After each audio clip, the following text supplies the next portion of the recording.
Hi. Bonjour, nakam hai. My name is Khadija, and welcome back to season 1, episode 5 of You Can Always Change Your Mind, a show. It's a show where, if I do my job right, it'll convince you to do what the title says or not, because like you can do whatever you want. But like, wouldn't it be nice to be like better to those around you? Come on.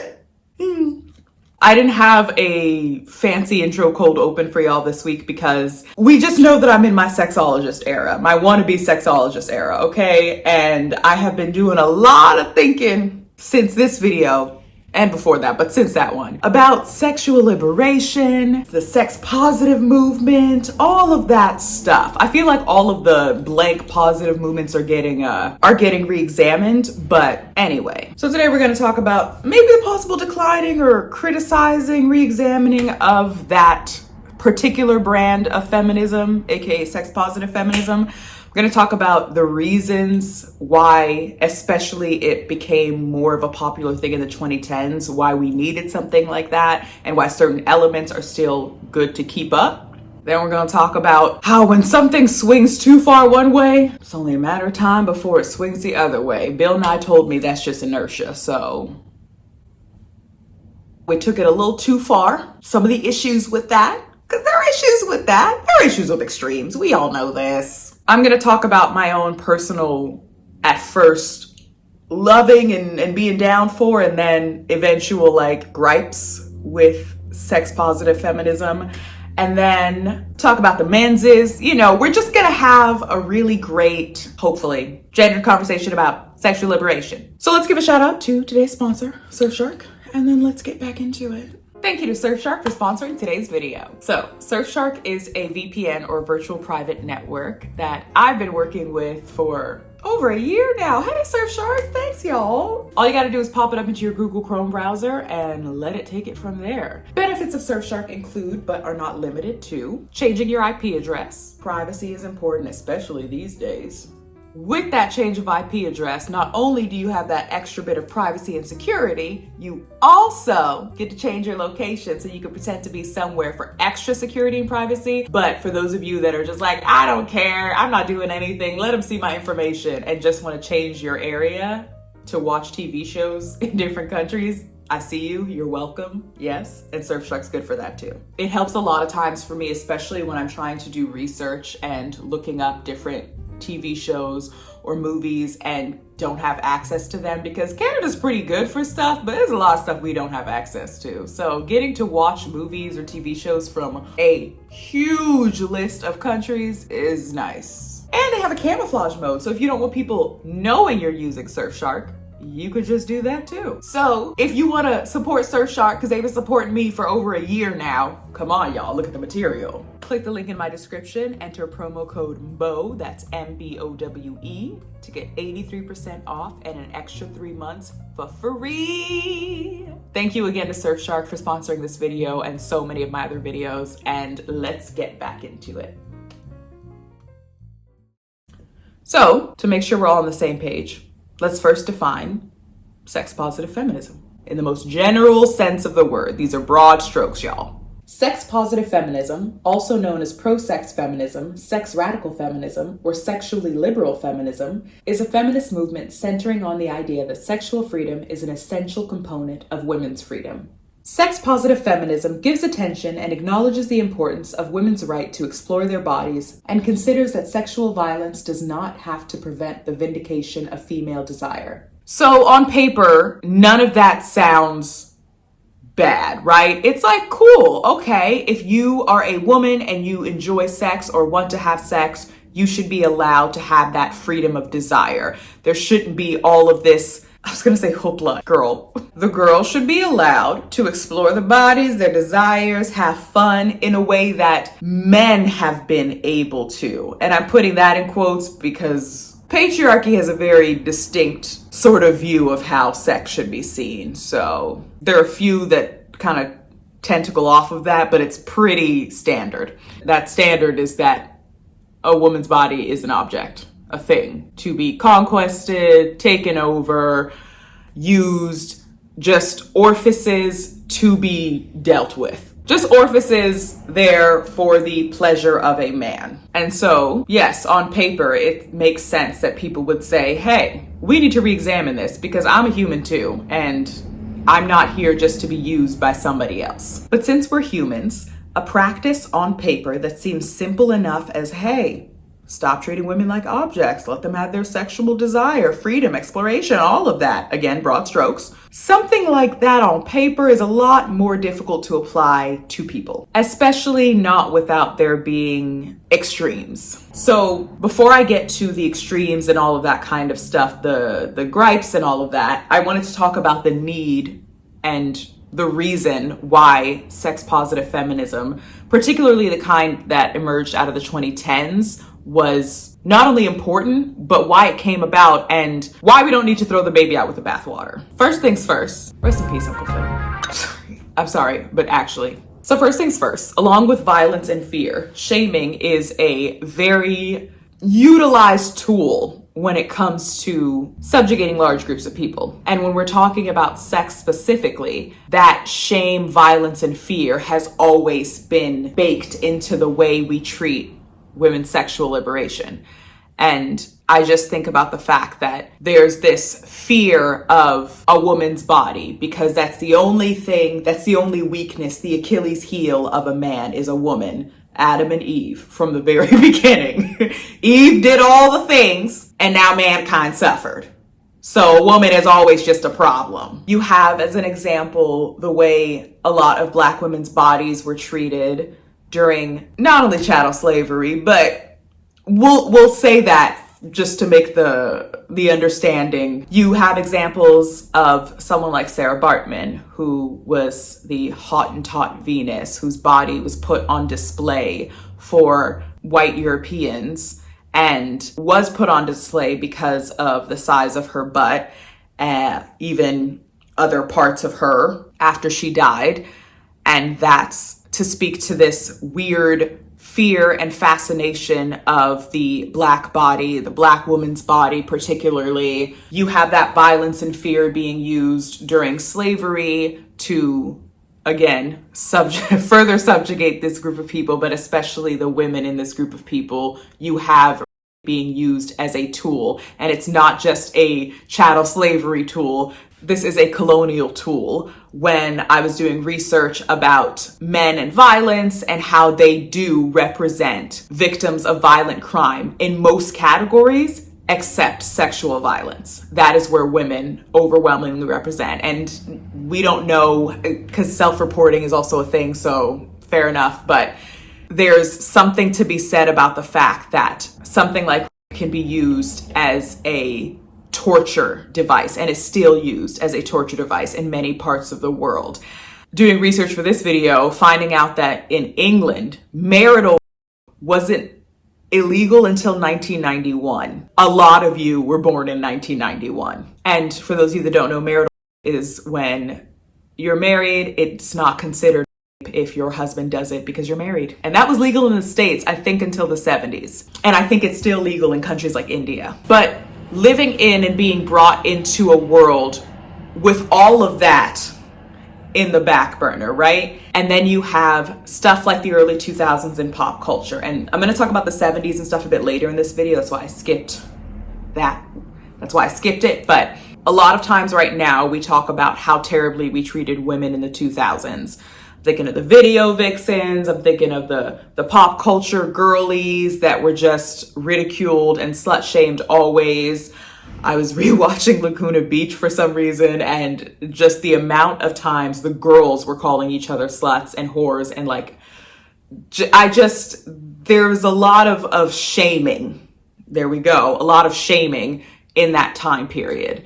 And it's something we've been talking about a lot more now, but you have all of that. And then you have, as a prime example, Officer Sanguinetti telling those University of Toronto law students, well, I'm not supposed to say this, but if these girls didn't dress like sluts, they wouldn't be victimized. And that sparking slut walks all over Canada and the US in 2011. So all of this kind of stuff. We have Toronto Burke's Me Too movement on MySpace first, not as popular, not as known, but still out there trying to create empathy for survivors because look at the world, there's a real lack of compassion, a lack of understanding, all of that. You have all of these different things and many things I haven't talked about bubbling under the surface, right? So naturally, 2010s come around, slut walks up and happening, people are pissed off, we're over it, women are just like, F this. If you want to call me a hoe, if I'm going to be this, you're going to make fun of me no matter what, then I'm just going to do that. And what? Then we also have this real girl bossing happening, you know, telling us to lean in. So, or well, mostly telling white women to lean in, but a lot of people were drinking the Kool-Aid, okay? A lot of us were. Telling us to lean in. And so now you have the population, the section of the population that's supposed to be subjugated, finding their place in this capitalism, right? Finding their spot. Like, okay, fine, I can do bad all by myself. Cool. And then on top of that, adding sexual liberation to it. So it's a really interesting, the 2010s were an interesting time period for how these feminism conversations shifted, especially because so many popular figures started to openly embrace feminism, which even in the 2000s when the slut shaming and all that was going around, people weren't openly saying I'm a feminist, because if you said that, you'd be shamed even further. Let's be honest now. I didn't call myself a feminist until maybe somewhere in my early to mid 20s. Yeah. And then you have this interesting cross of, and I'm going to use the Kardashians as this example because with someone like Kim Kardashian, you're not only getting this girl boss, women need to get up and work, we're working hard kind of thing, making our money. But it's, I can also use my body to not make money for others, but make money for myself, build myself an empire off of my body, not as physical labor, but as a commodity, as an object of desire. I can do that and make an entire empire and bring my whole family up. And so all of this, and so again, so many other things happening in the 2010s, and all of this happening, and then Me Too. And there's almost this shift in the conversation, not just of consent is important, but like women need to be in control of the sexual liberation movement, of the way things are going to go from here on out, because the menses can't be trusted. So all these things are coming together, and now we're in the early 2020s, and it's interesting to see the fallout of all of that. From, in recent years, people distancing themselves from the girl bossness thing, really just kind of being like, I don't know about this girl. And what I've been noticing too, little bits, this sex positivity kind of taking a bit of a downturn too.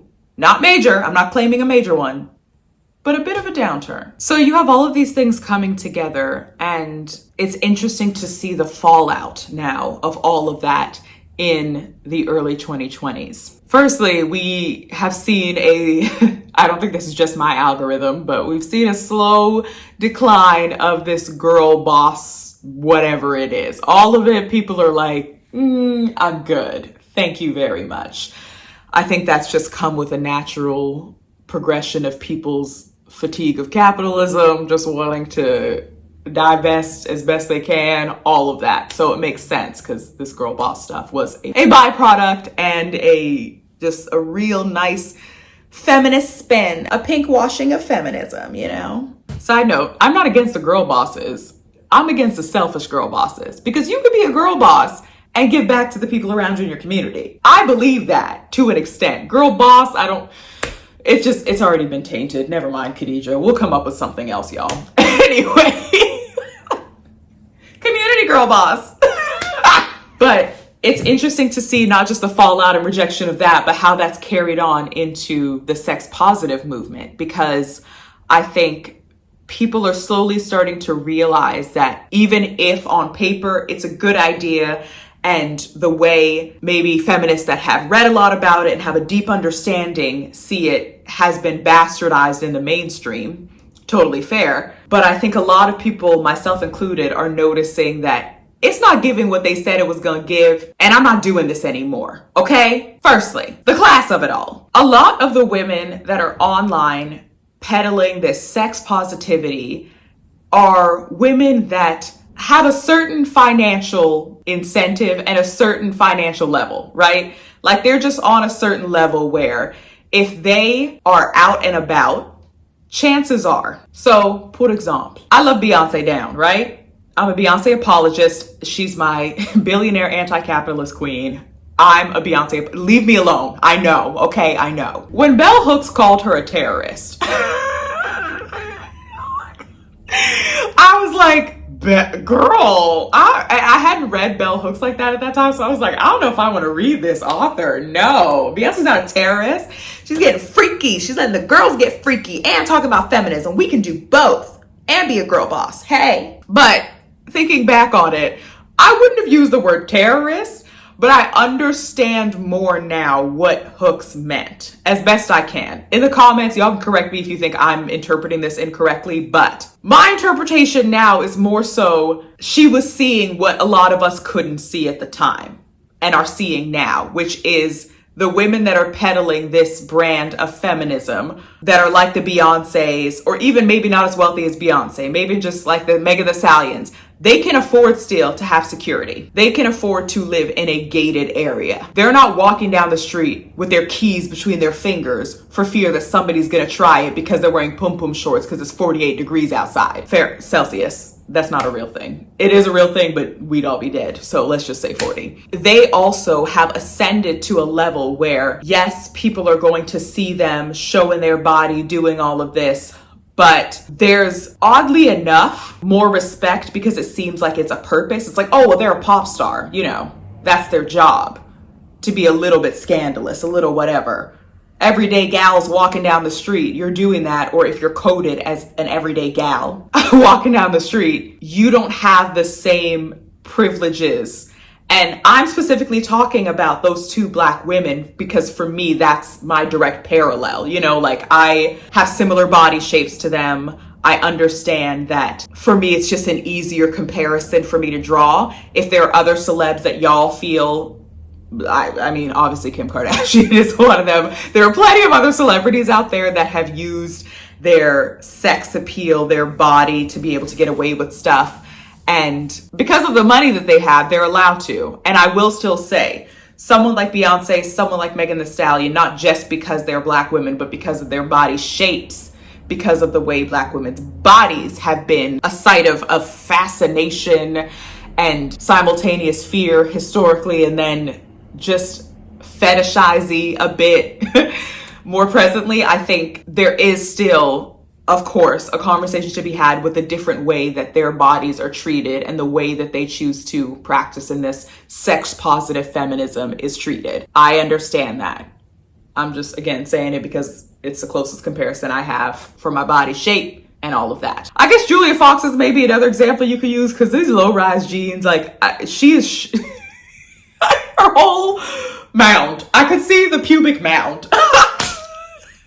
And I feel like everyday girls that try to walk down the street wearing stuff like that, you're at more of a risk and a danger. I'm not saying you should not be allowed to, because we should examine why you're at more of a risk or a danger. Yes. Hi, class. That's why I said it. But again, that sexual desire versus sexual access hits a little differently when you don't have the means of protection around you, when you don't have the cloud of celebrity, when you don't have clout on your side, when you don't have all these things. And I'm even saying that as someone who is showing a bit more of my body on the gram these days, especially because I take like dance classes and stuff, and I show progress videos. The reason that I feel more comfortable doing that, for me, to be completely honest, because I feel like I've set up a baseline of who I am beyond my body, so that the times when I do show my body, yeah, it's a good time, it's cute, it's like, hey, but I know that I'm more than that, and that's something I had to prove to myself. That's a personal thing, it's a me, you know? Later, yes, we are going to talk about the menses and why it's even an issue that you have to, of any woman or someone coded as woman of any class,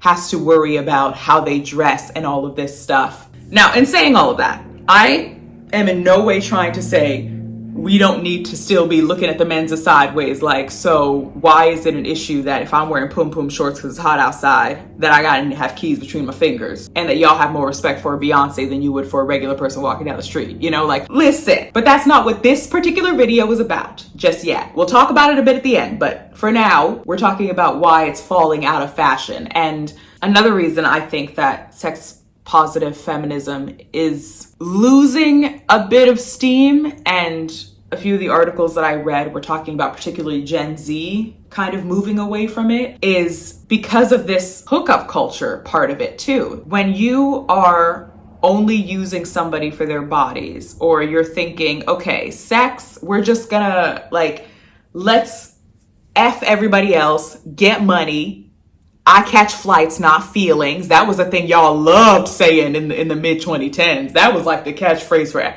I'm catching flights, not feelings. I will use this motherfucker for his body. Thank you. It's been great. Okay, bye. Don't call me. Bye. It's interesting to me to notice the parallels between like hookup culture and hustle culture, because hustle culture is just, it's just go, go, go. It's all about me. I'm, as Gia Tolentino says, always be optimizing. I am being efficient. I'm doing all the things because capitalism needs me to, because I need to be fast, a good worker. I gotta get this money. I gotta selfishly get this money just for me and mine. Like literally, fuck you got mine. Metaphorically, fuck you got mine. All of it. Here's what it is. Hookup culture, it's like that too. It's just very like, I don't have time for the feelings. I don't have time for the connection. I don't have time for the things that would maybe cause us to see each other's humanity, relate to each other on a person-to-person level, and maybe even understand that we're in relation to each other, that we have community possibly. None of that. No. We're here to get our nut, and then we're gonna go because I have a flight to catch. I got a job to do. I'm booked and busy, girl. I just need an orifice and some cuddles for a bit and a bit of action. That's all I'm asking for. You know, y'all see? And this is not to say that you can't have a relationship with somebody that's just based around sex and have it not have any sort of connection. I think that's very possible, but I think we have a lot more work to do, or some of us have a lot more work to do before you can get to a place where you can freely just be hooking up with people. Come on, y'all. I'm a relationship anarchist, not monogamous. I'm not sitting here trying to act like we're not, and I'm a horny degenerate. I'm not sitting here trying to act like I'm not trying to get it. Yeah. I'm just saying there's ways to do that. Dare I say ethically? Dare I say treating people like humans and not like objects to be used and disposed of just for your own sexual pleasure? Because a lot of y'all say you're anti-capitalist, which is good for you, girl. Yes. Which to me means that you're against exploitation, especially, which yes, we love that. It's not the only definition, but that's one of the factors. You're against exploitation, but you're okay with using people's bodies and letting them use you? What? And like, what? Is my auntiness showing? I'm trying not to be a huge auntie about this, but anyway. Another part of this, again, the theme that I'm on these days is pleasure. It's very interesting to note that in this sexual liberation part of things, we were so focused on women being able to, or folks coded as women, being able to be sexually free and explore and have fun and be respected and center consent and all of that. But what were we asking the guys to do? I'm genuinely like, I'm thinking back to the 2010s and I'm like, wait a minute, because there seems to have been this theme, and this isn't always the case, I'm not saying that, but there seems to have been a slight theme of some men claiming feminism because, hey, sex liberation, I'm all for sex liberation, heck yes. But what were they doing? What were they doing their part? Because what I'm noticing now, and I listened to this really great podcast, Lovers and Friends, and the episode was titled, Why Are Straight Men Bad at Sex? And obviously it's a provocative title, but it was really interesting to me to listen to it because it was just all these men talking to each other about sex, which I don't really get to hear that often, straight men. And it really triggered something in my brain of realizing we took this on, the mantle, so to speak, but in not bringing men into the fold and demanding them to be better as well, there became this even further chasm, I think, when it comes to sexual relations, particularly between, God, binaries, women and men. Sorry, y'all. This is a really great article I read by Alana Massey titled A Woman's Right to Say Meh. Being sex positive won't guarantee you an orgasm. This is such a good, she's so funny. This is such a good read. But it opens up with her talking about this man that she was talking to on a dating app named Carl. I guess he has a motorcycle or something. He makes a joke, something along the lines of, oh, want to go for a ride? I'm not talking about my motorcycle, haha. And she just says, okay, good night. And he responded, I'm joking, slightly uptight, I see. Her answer was so fun. In the article, she says, oh, Carl, I would have been tempted to defend myself by letting him know that I am actually a morally vacuous harlot devoid of sexual mores. But I was busy talking to another man also using the app. C'est moi! But the thing that I love so much about this is that it points exactly to what that podcast was talking about as well, and something I've been noticing just in my regular life. Having sex positive feminism and a woman's right to have sex and explore is great, but if the majority of those women are having sex with men that are happy about the sex positive part but aren't doing the work to be better sexual partners, better intimate partners, then you're just asking for more blasé sex. I don't mean asking for it, I just mean like there's a disconnect. And in Massey's article, she talks about how that kind of sex positive feminism feels too often like it's trying to be cool, like it's trying to be like not like the other girls feminism, like trying to get guys to like it too. This is the pathway in. And to me, that's also not a good look, because that's just reifying the idea that all men care about is sex. And so if we get them in on this part, then maybe they'll enjoy or start to see other benefits of feminism. I don't know, y'all. I don't think so. I think if we want to keep more of the elements of sex positive feminism, or the things that we enjoy that we think are beneficial, again, being able to explore your body, being able to feel safe, being able to have consent as part of the conversation, there needs to be an asking of men, an inviting of men, and an asking of men to hold themselves accountable to learning.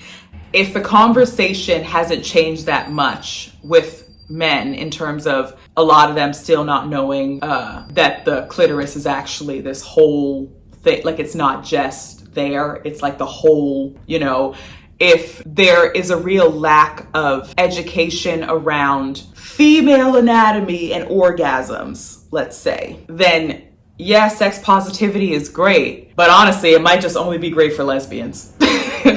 Like having sex with women in this era, 10 out of 10. 10 out of 10, ladies. Yes. I'm sorry, this is so inappropriate. But with guys, what did Kid Fury say? I could have had a V8.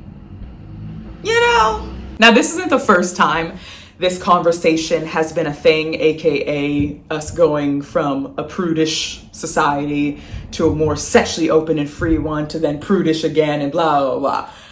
I read another really great paper from The Village Voice titled Casualties of the Sex War, a Women's Lib Dropout. And this is actually from April 6th, 1972, issue number 14 of The Village Voice by Karen Durbin. So this article specifically, she's talking about the sex wars, as she calls it, aka a lot of man-hating feminists in that time period, and the radical extreme example of, having sex under patriarchy is always going to be a questionable thing. Women should divest completely. Men are the enemy, all of that.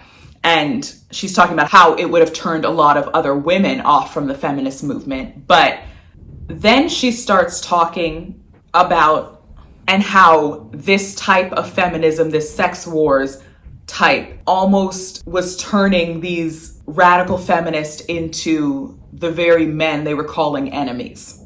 She's talking about what she understood feminism to mean. The point was not that women should become hard-nosed power seekers or cool sexual manipulators, in other words, imitation men, but rather that by insisting on their full humanity, by refusing to permit men to treat them as objects. They would force the discovery of new, humane sexual relationships. So that's what she understood feminism to mean. And she's saying that now it's like not just that they're seeing men as the enemy and they hate men, and this is 1972, but if we can't beat them, join them and do it better. Imitation men. We're not only going to divest from them, they're the enemy, we want no parts. We're going to be the ones that are in charge and dominant. And on top of that, we're going to do it in every avenue, including sex. She was talking to a couple of guys that she knew, and they were talking about women that they hang out with and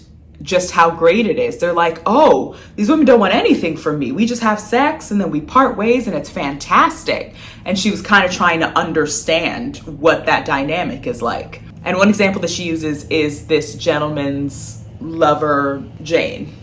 Jane is a thing for my acquaintance. He is a thing for her. They are a pair of glorified vibrators. What they have isn't love or affection or even simple friendship. Like the man said, it's a massage. And again, I want to reiterate, because I did watch a couple vids of Ace and Aro folks talking about their relationship to just relationships and sex and all of that. So I want to be clear that this is not the standard view across the board. One, not everybody is even interested in having sex. One, two, there are folks that don't need that deep intimacy, that deep loving connection with someone to enjoy sex with them. I think there are times in people's lives where you're not trying to have a relationship or make everything so deep. Sometimes you just need that physical release. I do believe that. I think though, again, like we're saying, in extremes, creating a whole culture, a whole almost economy around sex positivity is gonna do, in my opinion, more harm than good in the long run, rippling out. Because even if it's a phase for some people in a certain tax bracket, whatever you want to call it, the repercussions for others is going to hit differently, particularly for those of us that don't have the means to isolate ourselves. And I want to reiterate that I am not, again, trying to say that every single person you sleep with, hook up with, you have to have some deep, meaningful, long whirlwind. Like, no, sometimes you do just need that physical release. I'm just saying we don't need to treat each other like orifices, like meaningless human vibrators. Like, you can respect the people that you're with and seek their pleasure while you're with them, even if it's for a short time, even if it's just for that night, having that pleasure with them so that both people involved, or whoever, however many more people are involved, actually enjoy it. And it's fun and it's a little freaky and it's a little, like, that's just my opinion though. If you, again, don't care about this, I watch videos about Ace and Aro folks, and just to get more of a perspective, because again, not everybody even wants to have sex. So there's also that. But, this isn't going to be a catch-all for everyone, okay? Oh, hey, look who's joined me. You were trying to run. Lydia, don't you run for me. Don't you run for me, Lydia. In case y'all don't know, this is Lydia. I'm so obsessed with her. Hi, Lydia. She's so over me. She's so over me. She was gonna come hang out. You can't do too much. She came from a bad home. This reification that she's talking about is the point that I'm trying to make in terms of we don't have to just treat each other like, what did she call them? Vibrators? Human vibrators? Orifices to just hit and quit and whatever. Even if you're not trying to be in a relationship with somebody, you're not trying to be a long-term anything to them. It may even just be for one night, provided, again, you're somebody that likes to have sex, because not everybody even thinks about sex or wants to have it. But if it's even for a night, you can still find pleasure in that interaction, play around, have curiosity, let things get a little freaky. You can do all of that still and never speak to the person again too. You don't have to have some whirlwind romance with every person you sleep with. But isn't there a way to not just use people as physical, like, vibrator checks to get your physical intimacy out so you can get back to doing your work or get back to whatever. Like, I don't know. I just feel like if so many of us are going to talk about connection and intimacy and community and care, that stuff reflects in so many parts of your life, in the way you treat so many different types of people, in the way you especially treat people that you don't know. And so I completely understand that there are going to be folks that do not feel the need to make every sexual encounter some deep connection, some talking about core wounds, all of that. I'm not saying that. I don't even think Karen Durbin is saying that. I just think she was noticing then something that I've been noticing recently, that authors of a few of these articles that I've been reading have been noticing with Gen Z, even younger millennials, that after COVID, after all of this separation, touch starvation, all of this, there is that need and desire for connection and intimacy, but it's not just for, it's with a purpose, if that makes sense. It feels like that, at least to me. Again, maybe it's just my algorithm. Maybe it's just what I'm confirmation bias, who knows? It's interesting to see how that paper written 50 years ago, 1972, 2022, the parallels of before, she's talking about man-hating feminists seeing men as the enemy and still trying to be kind of like imitation men. Whereas now, or at least with the 2010s, girl boss, sex positive, slut walks, all of that, it's like we're trying to be imitation men, but we're not even saying men are the enemy and we hate them. We're just saying men are useless and y'all can go over there. Men, why? The bar is in hell. Men, for what? Happy Mother's Day to all the girls mothering their boyfriends. Like, just roasting dudes online. And I get it. It's funny. I be kikiing too. But I think we have to, again, after we kiki and after we relate and we're like, oh my God, if I can mend this, please. There does need to be a real conversation about how do we invite, again, men into the fold, because I'm not doing this work on my own. I'm not doing it anymore. I'm not.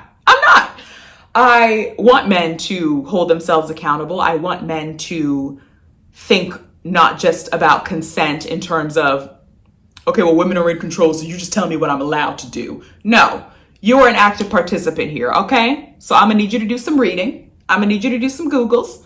And I'm gonna need you to understand that sex positive feminism was not about just, yeah, I get to have sex with girls and it's great. Because if that's what your feminism is, if that's all it's about, cute, but like, call it something else.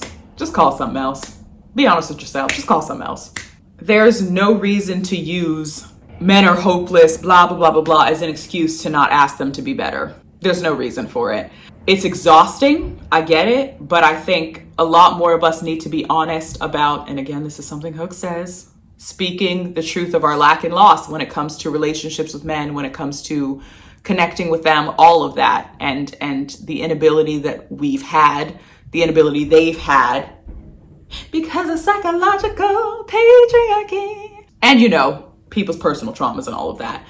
I think if we're able to first be honest about that stuff with ourselves, if more men are willing to be honest with that stuff, of willing to be more honest with parts of their humanity that they're not allowed to have because they were born as a man or born and socialized as a man. I think if we then carry those conversations into our sex lives, to be completely honest, and what that looks like, talking about things from a place of pleasure, educating younger folks on consent and having these conversations a lot earlier so that younger generations can approach each other with a more open and honest dialogue, especially when it comes to sexual intimacy. If we put our money where our mouth is, weird way to say that, but when it comes to saying that capitalism is bad, that a lot of the elements of it just aren't part of a lot of our value systems, if we really sit and examine that and then look into different parts of our lives, into where else we can understand how it creeps its little tentacles in, I think a lot more of us will notice our sex lives, our dating lives. There's a whole video I want to do about the dating and economy and why people feel the need to spend money when they're on dates, when the whole purpose is I'm just trying to get to know you because I want to spend my life with you, not we need to spend money to hang out, like this anyway. But I think the more examining we do of that, and then continuing this critique of sex positive feminism, not saying that it has to completely be thrown out and removed from our imagination, because I think there are so many important elements of it. And I like living in a world that is more open to sexual desire and sexual freedom. I love it. It's just, you can't trust everybody in that though, because it's easy to say that you're for that without actually having to do the work of what that entails when you're actually naked in a room with someone. What does it really mean to be sex positive if you're in that space with them? It's not just about you getting pleased and that's it. It's not just about you getting your orgasm because you needed one, but you needed one from another person and now you can carry on your life or do your work or whatever. I don't know. Anyway, whew. God, I always do this when I haven't written a script and just written notes, because I never know if, until I'm editing, if it's gonna make sense. To be completely honest, I think all over the place and then have to piece it together, but I hope y'all enjoyed this. It's something I've been thinking about for a while. It's something that I'm still marinating on.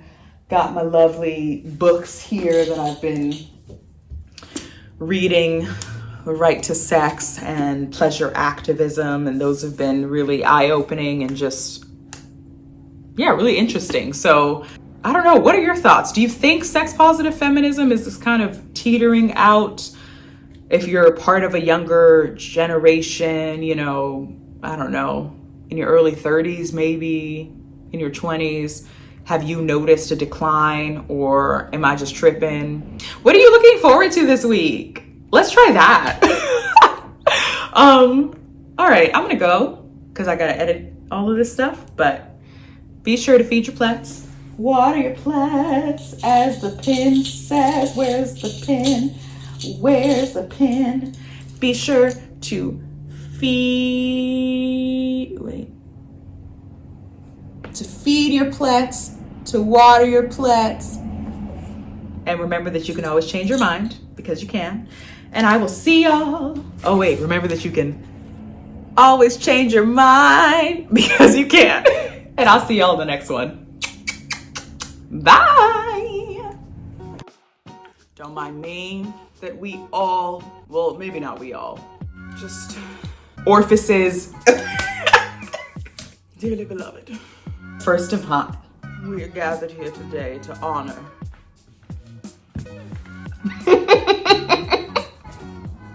promoting my merchandise, to reflect, to not pass judgment, but to slightly criticize. I'm sorry. An era. Okay, let me take these off. Oh no. But that a good port. You know what, Khadijah? Why are you starting it like this? Oh no, this is such a mistake. All of my blush is gone. You can always change your mind so like this. They're like, Daffy. Is that niece? Nephew? I can't read into the camera. The Feed Your Plants one. You can always change your mind. Look at the cute little afro there. Oh my God, people don't exist for you. No. I've been drinking smoothies out of it. Let's just walk into the shop now.